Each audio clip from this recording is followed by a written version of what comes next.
Yes, listeners, good evening and welcome to Love 101 Family Time. And welcome to all the persons who are on Love 101 FM Facebook and YouTube Live. This is Family Time.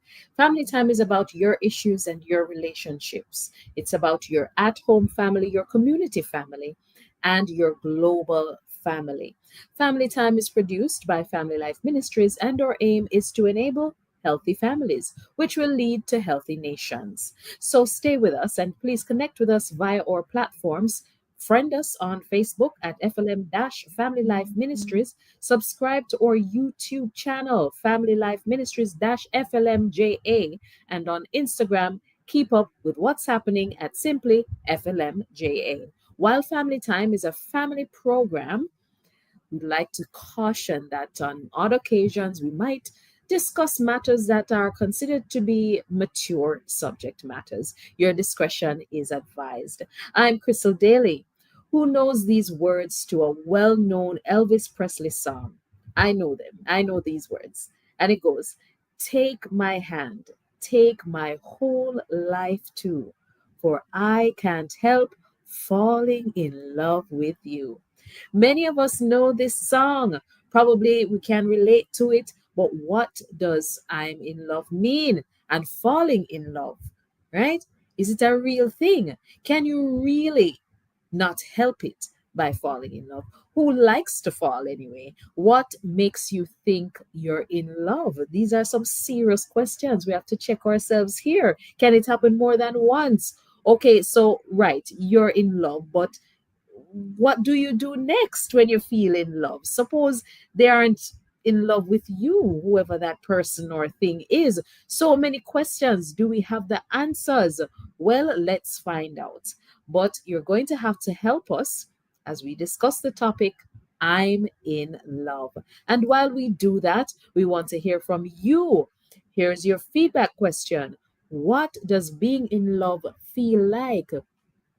So that's for all my listeners out there. We want to hear from you. Send your answers via WhatsApp text and WhatsApp voice notes to 876-997-3125. Try to keep these voice notes no longer than 30 seconds. You can also watch us live on Love 101 FM Facebook page and Love 101 FM YouTube channel.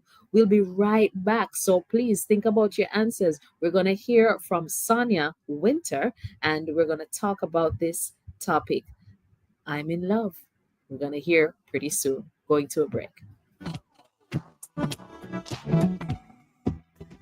This Tuesday, January 28th, on The Rock, from Genesis to Exodus through to Leviticus, the Psalms and Matthew, passages that may confuse some of us can be found. But be confused no more. Finding clarity is why we're here.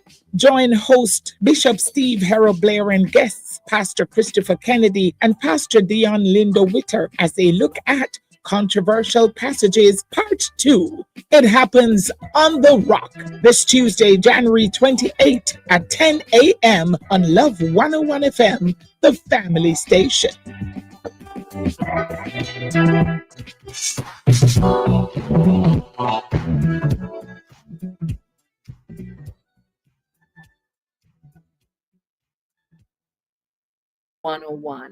And welcome to our very special guest, Sonia Winter. She's actually no stranger to family time. Lady Sonia is an associate clinical psychologist and Tea House Therapy founder. Welcome, and how are you, Lady Sonia? Well, we are still waiting for Lady Sonia to connect with us. I think she's here now, here with us.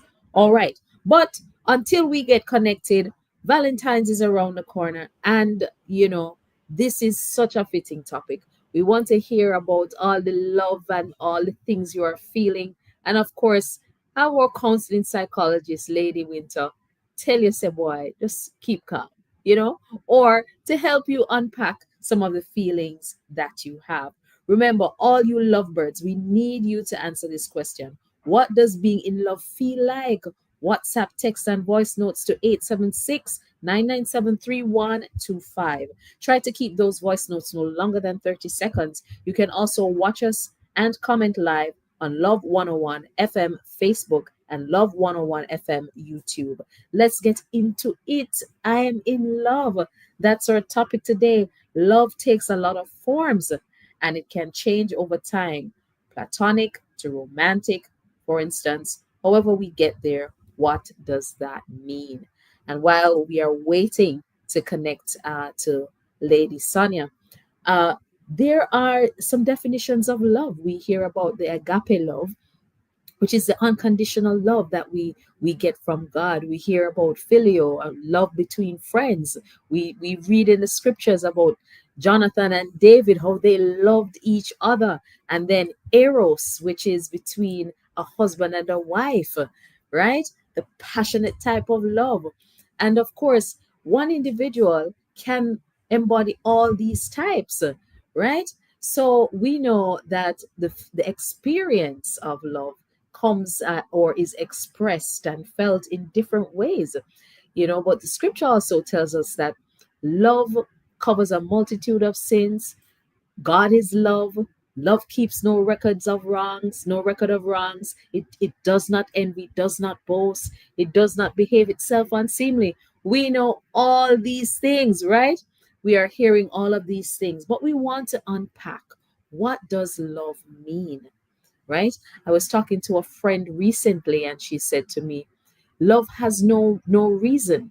You have no reason to love. You just simply love. It's not that Christ loved us because we were good or because we are bad. He just does, right? So one person says love has no reason, right? That's one definition. And of course, the scripture tells us that God is love. He's the epitome of love. And as I mentioned with First Corinthians 13, it says it's patient, it's kind, it keeps no records of wrongs. So basically, you can't say you love somebody, but you remember how terrible they treated you some time ago in the past. You hold it against them, right? So love comes in very unique ways, but the core of what it is just what it is, right? And of course, we know that there's no greater love than the love of Christ. Now, we have Lady Winter here online, and we're so happy that you're finally here because, I really didn't want to take my listeners all around the place. So, thank you so much, counseling psychologist Lady Winter, for joining us. Greetings. Welcome to Family Time. Hi, Crystal. Thank you so much for your patience with me. Greetings and thanks. It's nice to finally make it on air. Awesome. Awesome. All right. So, my first question to you, Lady Winter, can it have many meanings, many ways to get there? This I'm in love. Are there Mm, many ways to fall in love? hmm I would say there are, and that, I'm in love can mean different things.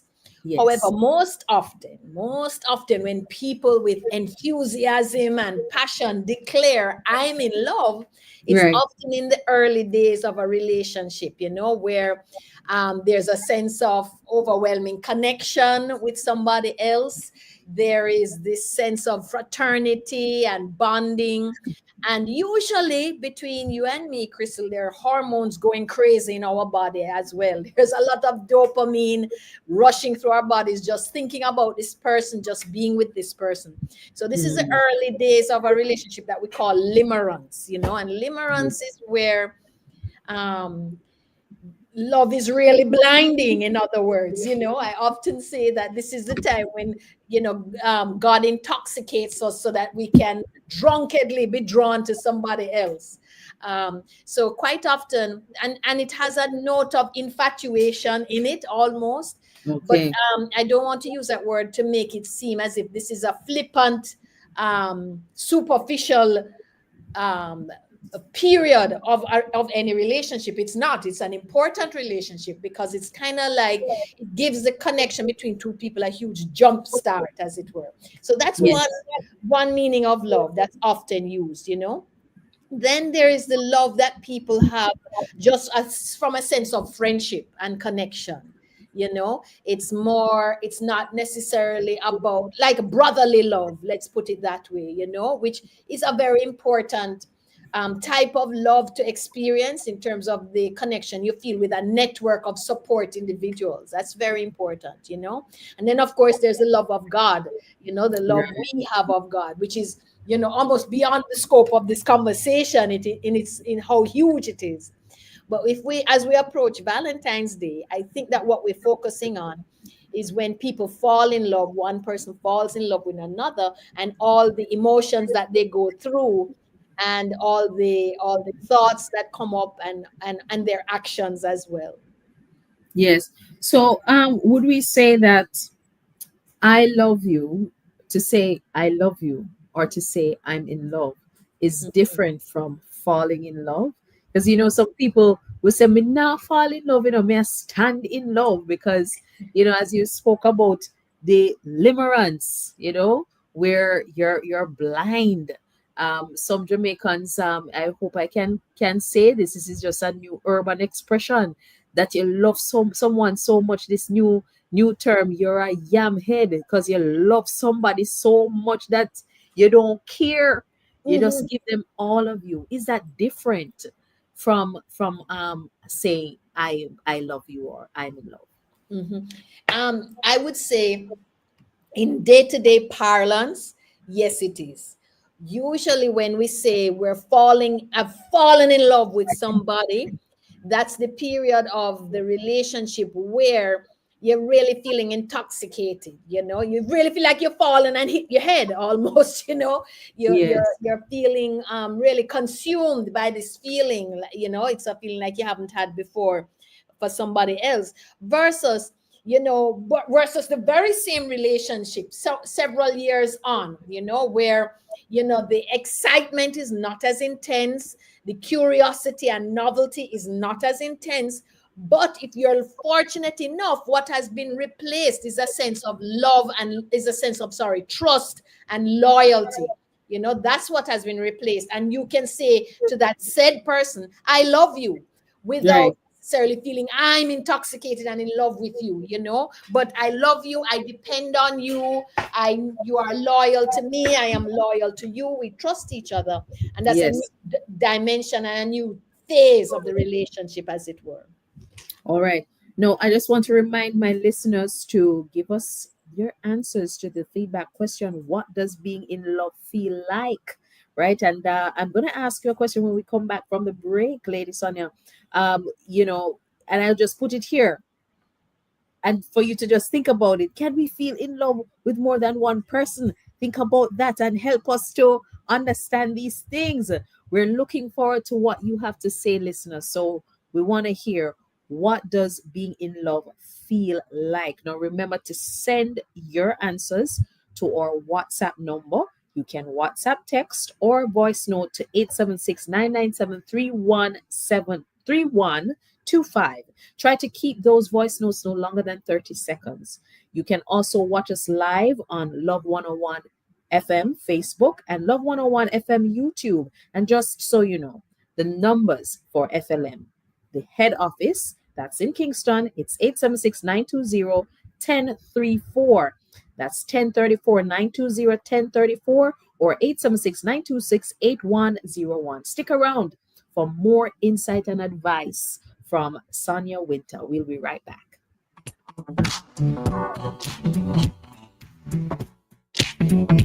Yeah, yeah, yeah. Double the energy, double the vibe, everything.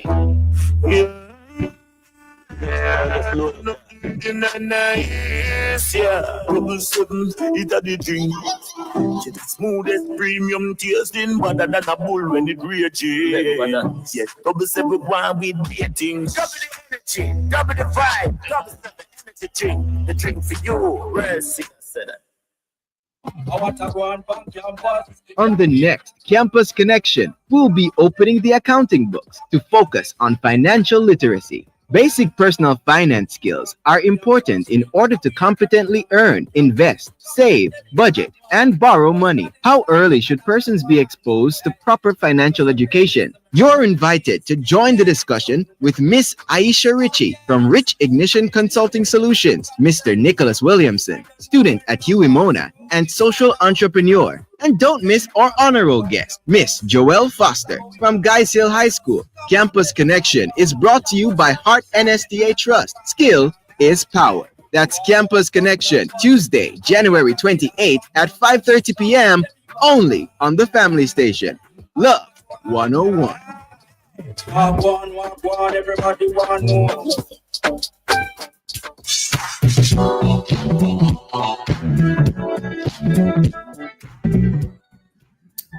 All right, listeners, welcome back. We're talking about I'm in Love. This is Family Time on Love 101 FM. And we want to hear from you. What does being in love feel like? Right? I can recall when I fell in love for the very first time. I feel like I couldn't eat or sleep. Lord, my God, as me lay down my head on the pillow, I'm thinking about the person, right? So how do we truly feel, right? Was I in the limerence stage? I learned new word today, and learn new word today. Limerence stage. Was I in that stage? Our guest is Sonia Winter. Love can complicate life, people, because it takes different forms, and you might not immediately recognize which type of love you're feeling. So, how do we know when we're in love? Mhm. Crystal, I want to ask you a question, please. You notice, I don't know if you notice this as well. When you fell in love, suddenly the grass looks greener, the countryside is more beautiful. You're seeing beauty in all the small things around you, and you're appreciating things that were gray and dull or that you never even noticed before. And all just the world is just a happier place all around. Did you notice any of that? Oh, yes, man. Yes, man. You get so creative. You want to look nice and be your best self. You're nice to everyone. And sometimes you watch the cartoons and it depicts this. It depicts this man. You're going around, scattering petals everywhere because you're so happy. But before we went to the break, one of the questions we want to know, can someone fall in love or be in love with more than one persons? Mhm. And Is the it answer possible? the answer to that, if what we're talking about is the limerence phase, the answer is a categorical yes. Love has many different forms, it's multifaceted, it depends on context, it depends on connection, and you can sometimes, you'll certainly experience it with more than one person. How should I say? Consecutively, one at one time or the other. And sometimes you may feel it for more than one person simultaneously as well. Most often, it's the former, though, where you may feel in love with one person today, the relationship doesn't thrive over time and it ends. And guess what? You can fall in love again quite easily. Um, and you go through the limerence phase. But I think what's important to emphasize, Crystal, is that lasting and successful relationships depend on the kind of love that's built on trust and Yes. loyalty and prioritizing the other person's So needs. basically, you can't fall in love with more than one person. It's just would we say then maybe it might be infatuation? You Um, can be, well, infatuation, I would like to say infatuation is a form of love. I don't want it to be wow, discounted because this is new. This is new. for This sure, is some for new sure. school Because teaching here. because many of us, Crystal, go through infatuation before with somebody, and then we develop the more. It leads us down the path to experiencing something that's meaningful and long lasting. So infatuation or limerence, those are synonymous sometimes. Mhm. Um, um, can is the highway to a more meaningful relationship. We often think of the infatuation as something that is without substance, and sometimes it is, because you know how we feel about the person. They're wearing a huge mask, and and what's behind the mask is nothing like what we're seeing, you know. And so sometimes we're infatuated with somebody, and then we discover circumstances or traits or facts or realities Yes. that burst that bubble of infatuation, you know. But And I want to ask you this one question, and I feel so tempted to call you doctor with the but please call me Sonia. right, and I want to know, you know, what are the telltale signs that you're in love, or signs of being in love, or you are being loved, even, because sometimes we can be so confused. Does this person really love me? Do I really love this person? What are the telltale signs? Well, you know what, Crystal, I'm so glad that you brought that up, because another feature of the limerence phase, right, is that you do have a tendency to discount things that to discount red flags. That's almost like part of the human condition, you know. Once our body's pumped up with oxytocin and dopamine, we'll Mhm. sometimes see red flags, but because we're so intoxicated, we may sometimes have a tendency to discount them.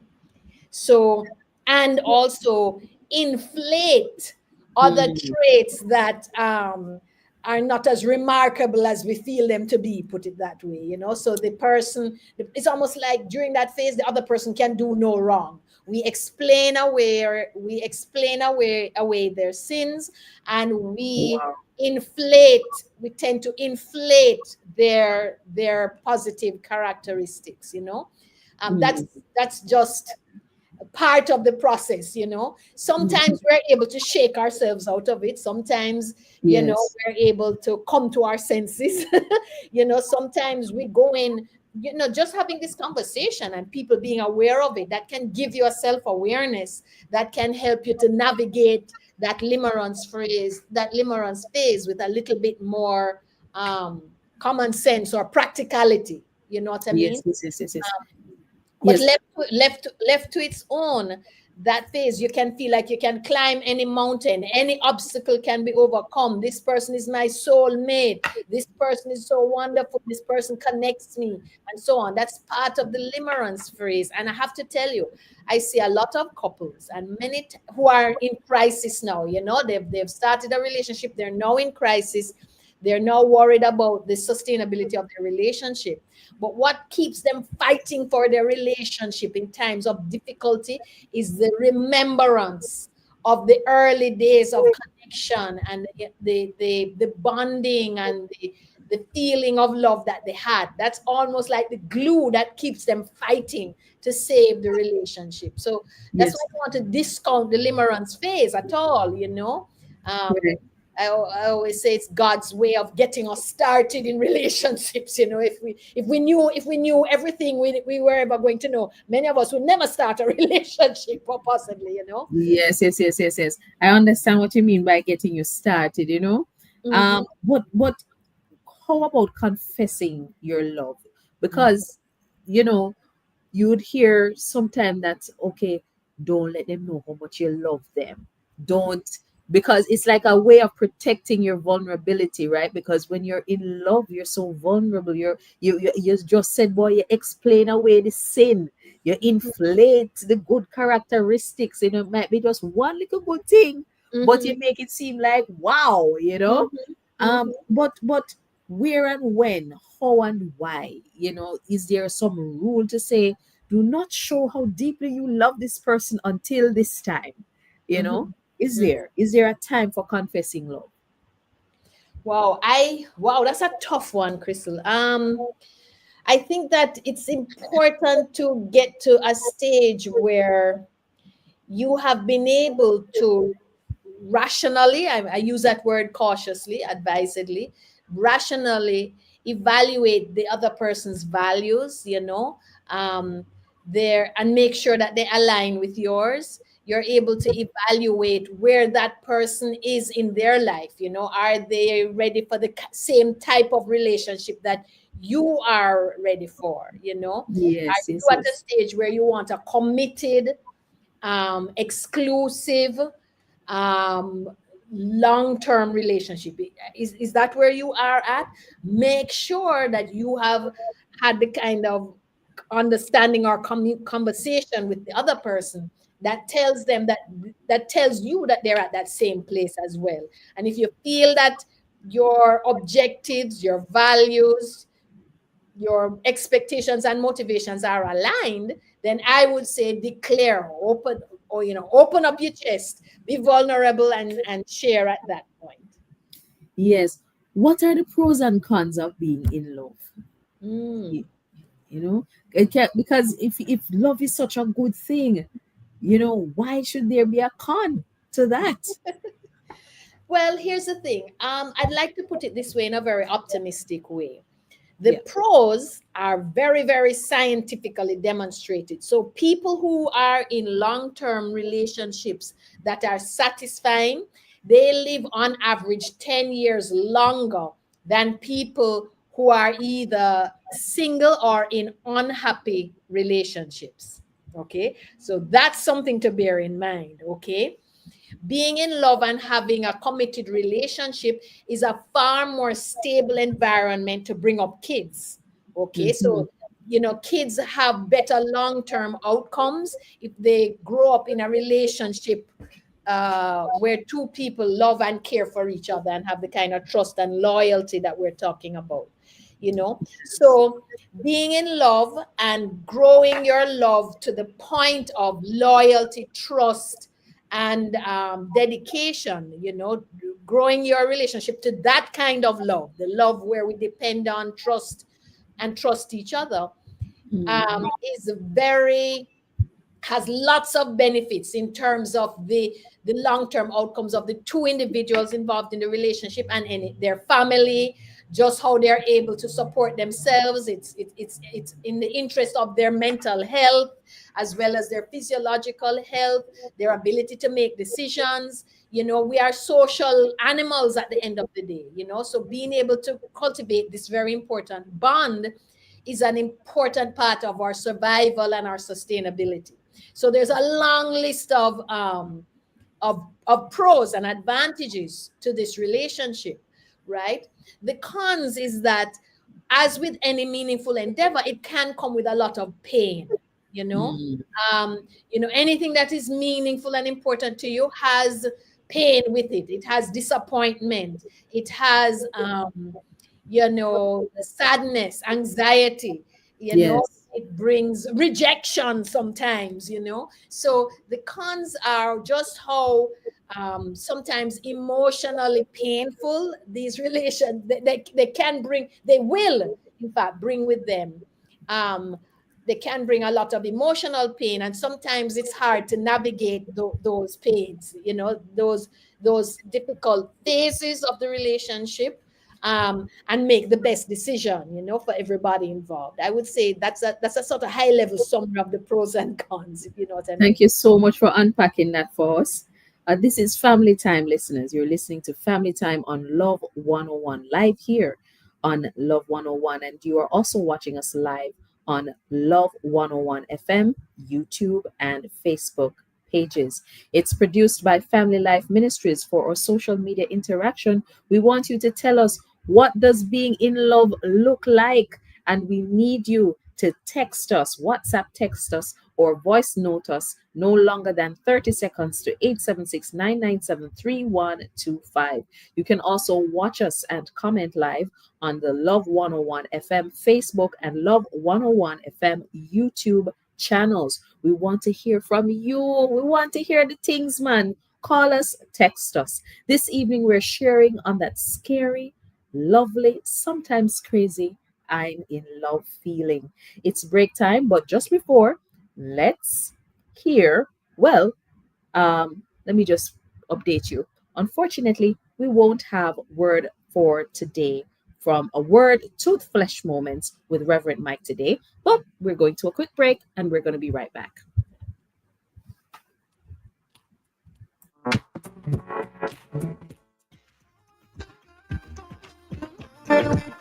The time migrants could move is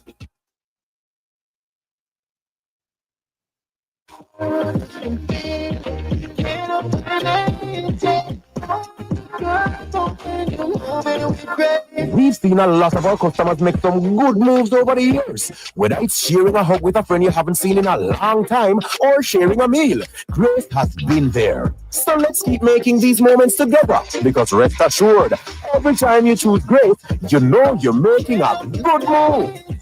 Always a good move when you're moving with Grace. Sometimes all we need is a listening ear. The listening ear, the counseling, the logical reasoning, and spiritual guidance are what appeal to us. That's why I'm here. I'm Dr. Joan Pinkney, the counselor, your counselor on Love 101 FM, Tuesdays and Wednesdays, 10 to 11 p.m. You know you can call on me. I will listen and more. So let's talk about what's bothering you. Anything. Tune in, listen, call in, text or voice message. I'm Dr. Joan Pinkney, counseling psychologist, ready with a listening ear. Tuesdays and Wednesdays, 10 to 11 p.m. Right here on the family station, Love 101 FM.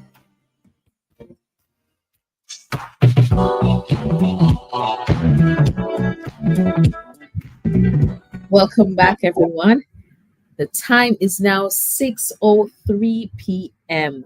You are tuned to Love 101. This is Family Time brought to you by Family Life Ministries. FLM produces counseling for people with all kinds of challenges from all walks of life. Our show this evening is about these three little words: I'm in love. And our special guest is Sonia Winter, Associate Clinical Psychologist and Tea House Therapy founder. So maybe you can't help who you fall for or who you fall in love with, but you can help how you choose to handle your feelings moving on, right? So you're in love. What now? So know that you're in love, Sonia. What do you do? Wow.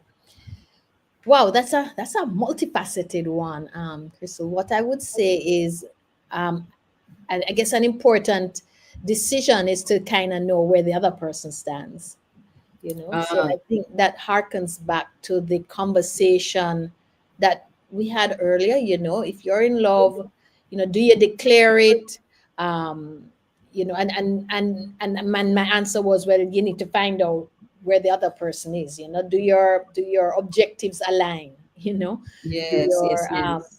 values align? I think that's very, very important.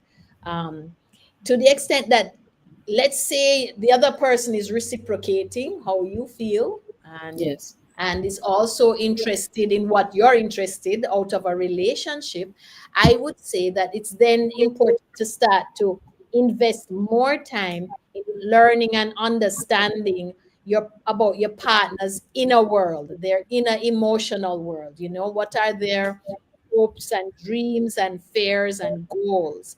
So I think the important first step is to kind of deepen intimacy, if we mean knowing the other person when we say intimacy. Yes, yes, yes. And those are very meaningful and profound conversations that most couples do not have. But there are a lot of, how should I say, there are a lot of tools online that gives you questions. I'm sure you've seen 27 questions to ask that person. Sometimes it's questions you even ask, you haven't even answered for yourself. Sometimes, but it's having conversations to learn more about the other person, their Yes. emotional internal world. And in so doing, the most wonderful thing happens. You learn more about yourself as well as you reciprocate in those conversations. So what So do you do when you're so in love with somebody and you realize they're not in love with you? mm, you will have to learn, Crystal, this is hard, to Yes. live with the discomfort. What you're going to feel is an emotion. I'm Yes. emphasizing that. You will feel an emotion called rejection, Mm. right? And it's important to learn how to be accepting of that emotion of rejection. So that it's when you are able to sit with and allow that emotion that you will be better able to move on with your life, you know. Um, Mhm. Too often, sometimes we feel rejected. We can mistake the emotion that we're feeling as a sort of indictment on ourselves. You know, I am a Yes. rejected person. So we almost take it on as part of how we see ourselves.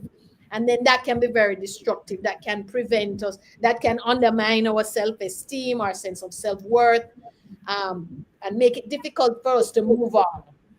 You know, so what I would say is to be aware that as a human being, if you experience what we call unrequited love, there are heavy emotions that you're going to feel, and it's okay. That's what it means to be human, to feel those emotions, allow them to allow yourself to experience them. You almost are grieving, you know, what some a dream that didn't materialize, so that you're better able to seize new opportunities. Awesome. So, and just before we head into our final break, um, we I'm so happy though that you mentioned that rejection is an emotion. It's an emotion, and it's not a state. It's not that I'm not a rejected person. That's so beautiful, and I really just hope that a lot of people hear this and understand it. But my question was going to be, how do you handle the feeling of rejection, since it's an emotion? How do you handle it? Because it can be a Mhm. very intense feeling. You Mhm. feel like you're in the bottom of the sea and you're choking, and Mhm. or you feel so alone and no one is there with you. Mhm. How do you handle that? Well, I'll tell you this, Crystal. A lot of individuals come into my office and they're struggling with different emotions, and rejection just might be one. And what I actually do is I do an exercise called a grounding technique. Okay, and you Yes. can do it on your own too. You can Google it, you know, and essentially that those exercises help you to um, face the emotion that you're feeling. And I literally mean facing. I'm sorry. So for example, I would say to my client, I would say, I want you to notice how rejection feels in your body. So notice your body, notice how your chest feels, notice how it feels over your heart, notice how your throat feels. So when you're feeling rejected, you will have a physical experience of that emotion. You know, your shoulders might feel tight. You may feel like there's a heavy cloud sitting on top of you. Some people say there's like an elephant sitting on my chest. Oh And I my. force them to describe everything about that emotion, the physical experience of that emotion to me. And they'll find the more they have to pay attention to it, and the more they're looking at it, giving it their attention, is the more they realize that, guess what? This is just a part of me experiencing it. It's not the whole me. It's almost like Yes. I am the big sky and there's a cloud passing through the sky, as it were, you know? I'm not going to be overwhelmed. It's I can experience this if I pay attention to it. And then secondly, it's important not to judge it as right or wrong, but instead to judge it, to accept it with self-compassion. So almost speak to yourself with gentleness, almost as if somebody, Yes. a friend, had come to you and said, you know, I'm so hurting because, you know, I have not, you know, somebody that I wanted has turned away from me. And your friend says to you, you know what? I'm so sorry that you're feeling this way. You know, I'm here to support you. And so it's helping people to feel the physical experience and then Yes. respond to that with a kind of gentle compassion for themselves. Awesome. We have a text here from one of our listeners, and she's asking us to unpack this emotion of rejection and how to treat with it, particularly for females, because she's expressing here that females tend to mask rejection better than Mhm, males. We mhm, tend to do this more than males, and mhm. how males react to the emotion of rejection versus how females react to it, is it different? and Well, you and know how should what? males or females deal with it? I would challenge that a little bit, Crystal, because by and large, women are more in touch. I want to I am stereotyping, but by and large, women are more in touch with what they feel than men are. Okay, Yes. so men are the ones who will compartmentalize. They will suppress, they will ignore, they will turn away from those feelings, right? And so Yes. as a result, the feelings don't go away, they persist. They often say just because you resist an emotion doesn't mean it doesn't persist. And so for men, so many men, think about it, come to a relationship with a woman with so much unresolved pain, right? Either from Mm, their family, from previous relationships, from previous experiences of failure, previous experiences of embarrassment, shame. They come to a relationship with all of that kind of suppressed and packaged away, and it prevents them from really connecting with their partner. Because they're so disconnected from their own pain, it causes them to not be able to empathize with their partner as well. And that's how it kind of shows up, because I mm, guess I can't overemphasize that. A lot of the yes. so many men have a very unhealthy, and when I say unhealthy, I mean it doesn't fulfill them, and it doesn't fulfill their partner. They have an unhealthy way of coming into relationship, and it has to do with the fact that they have not allowed themselves and come to terms with past pains. Mm, Women can do it too. We happen to do that as well. Not no few people want to experience that kind of vulnerability. yes. But I would say that the results are the consequences of masking away those feelings from yourself, Yes. ends up with you being disconnected from your own needs and disconnected from the emotions and needs of other people around you. Those are the consequences, the potential consequences that you face. Okay. Awesome. I hope that provided some more insight into how to treat with the emotion of rejection. You see how I try to use my terms properly, Sonia? I'm learning so much this evening. All right, listeners, I wanted to let you know that there are two books from FLM you'll want on your bookshelves. Now, these two books, the first one is Answers to Questions Parents Ask, and the second is Questions on Love, Sex, and Marriage.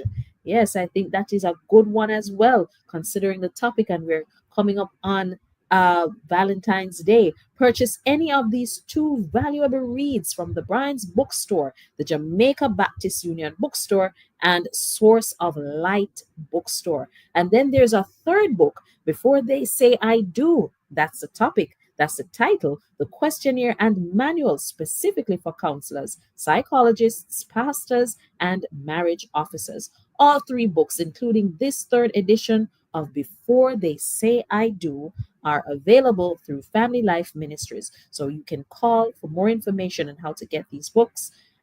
Call them at 876-920-1034 or 876-926-8101. You're tuned to Love 101. This is Family Time. Family Time is brought to you by Family Life Ministries. FLM produces counseling for people with all kinds of challenges from all walks of life. Remember, you can tune into the program via the Facebook and YouTube channels for Love 101.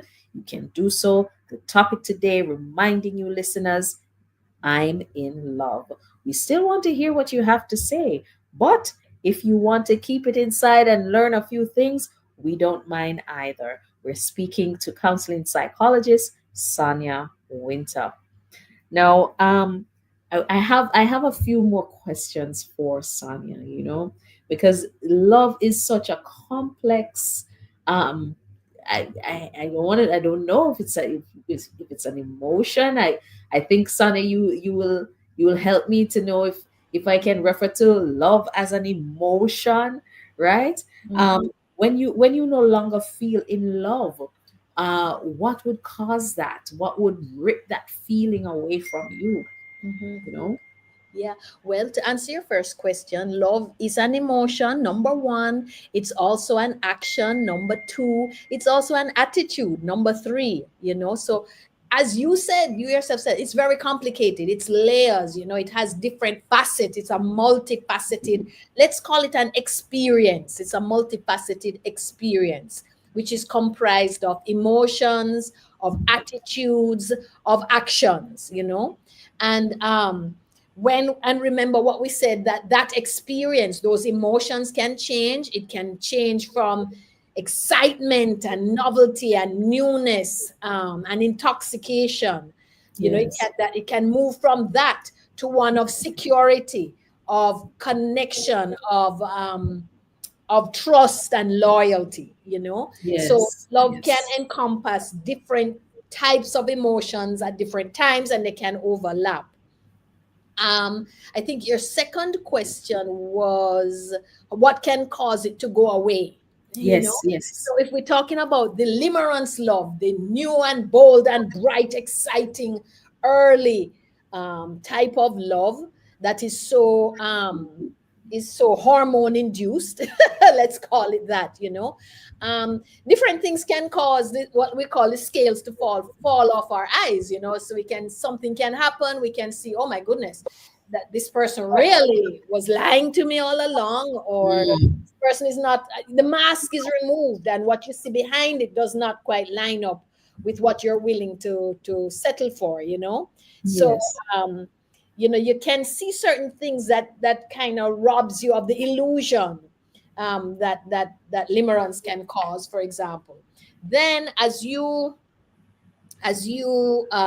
mature in the love, and it moves to one of trust and loyalty and commitment, all of those are very important. Mature love, that can be wounded as well. It can be stymied by serial betrayals, let's say, and then suddenly the trust is not there anymore, followed by the commitment kind of is become withers on the vine, as they say, as well.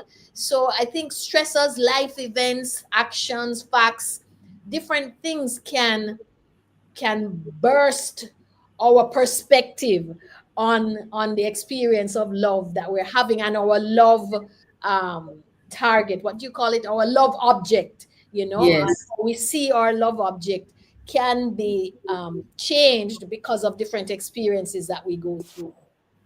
Okay. So what if you fall out of love with someone? Say for example, there are people who've been married and they've divorced, right? And they've remarried each Mhm. other. Uh, Mhm.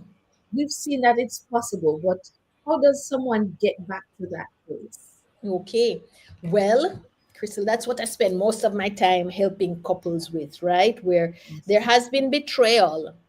And what's interesting is that sometimes betrayal can um, undermine trust, but my commitment is still present. Okay. So even though the trust has withered, I'm still committed to you. Either I'm committed to the institution of marriage, let's say, if we're married, or I remain committed to you, so that I, maybe for different reasons, I might still be committed to you because of, let's see, I kind of understand that it was a particular circumstance that caused it, why this betrayal took place. I can have a certain perspective on the betrayal, as it were. um, Yes. um, so sometimes, if our perspective can have an impact on our decision about a betrayal. So sometimes, again, also, when the betrayal happens, in the heat of the betrayal, we're so angry, all kinds of emotions come up. And we base our decision only on those emotions in the heat of the moment. And then time passes, and we remember that, something, this person is a good person at the end of the day. This person means me well at the end of the day, but it was a human failing. I'm making up things as I go along. I'm pulling for, but with this, our perspective is, no, this was one human failing, which I can forgive, and I want to learn how to forgive, to rebuild what we had before. So that can be the kind of steps that can lead somebody from a ruptured love to Yes. and it's commitment that would really take you from a love that's ruptured to a renewal of a relationship where love can thrive again. Wow. Thank you so very much for those details.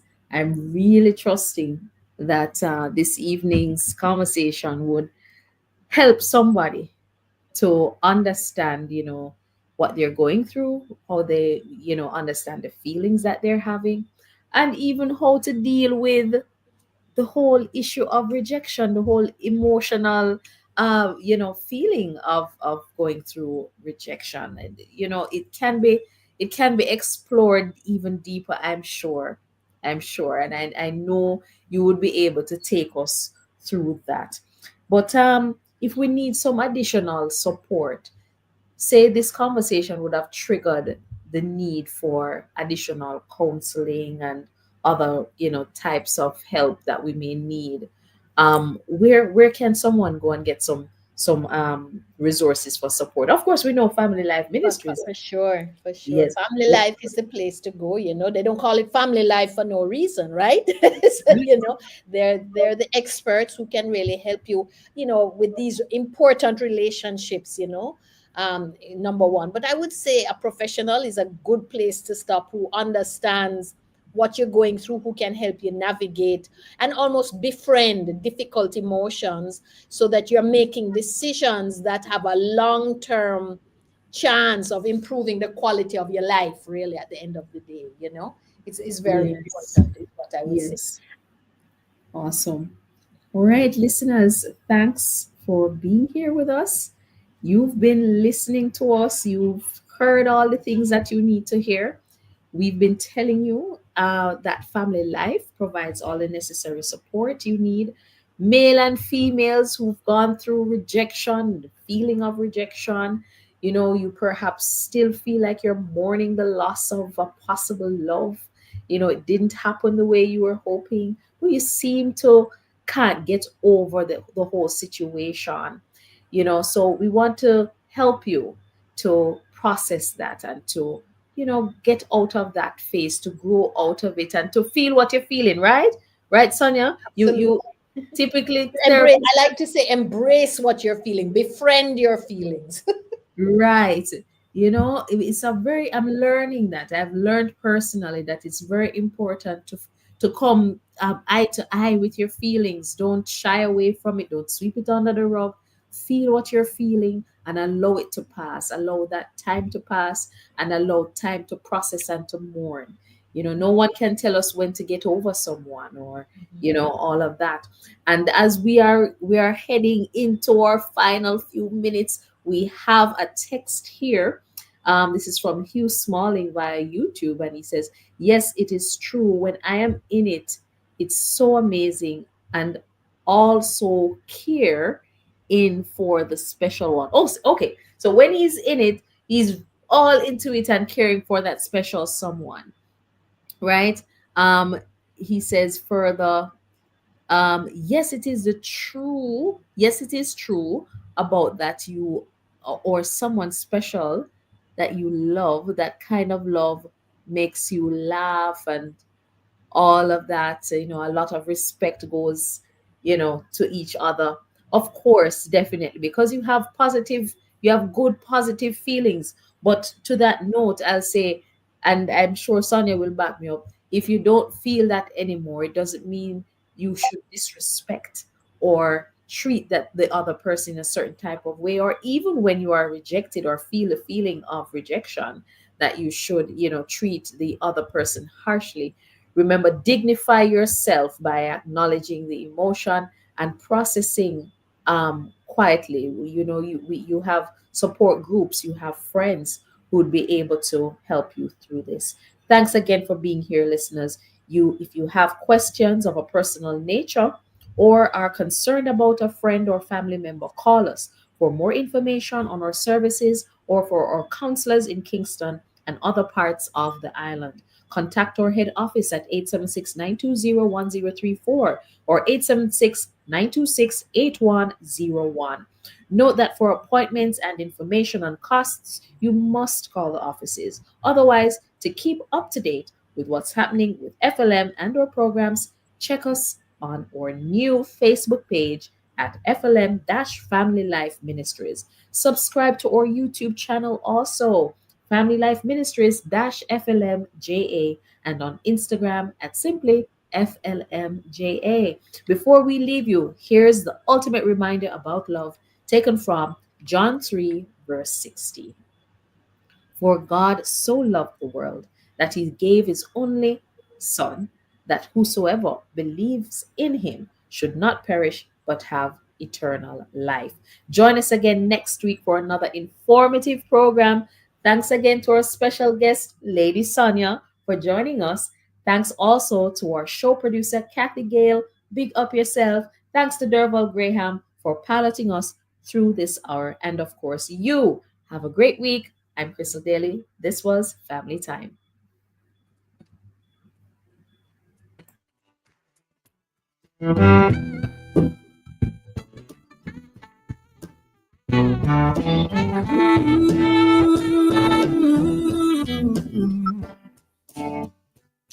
I wanna know what love is.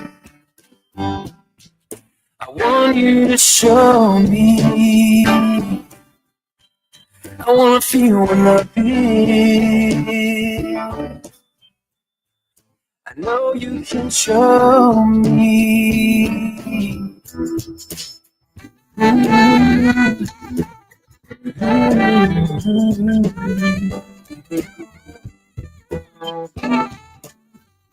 Lord, I come to you, let my heart be changed.